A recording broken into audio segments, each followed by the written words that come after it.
अस्सलामु अलैकुम वरहमतुल्लाह। अल्हम्दुलिल्लाह, अल्लाह के फजल व करम से हम रमज़ान के महीने से होकर चल रहे हैं, रमज़ान से होकर हम गुज़र रहे हैं। लेकिन हम में से बाज़ लोग ऐसे हैं जो रमज़ान का कदर नहीं करते, रमज़ान की इज़्ज़त व एहतराम नहीं करते, रमज़ान के तकाज़े को नहीं समझते, नहीं पूरा करते हैं।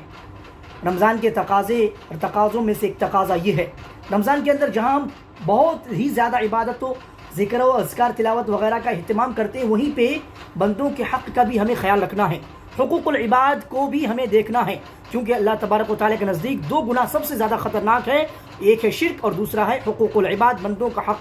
हम शिर्क के बारे में तो बहुत ही ज़्यादा जो है ना बातों में शिर्क की गुफ्तगू और शिर्क का डिस्कशन करते हैं, लेकिन हुकूकुल इबाद बंदों के हक़ के ताल्लुक़ से हम पूरी तरह से खाली हैं, पूरी तरह से हमारा जो नामा अमाल है पूरी तरह से ज़ीरो पे है।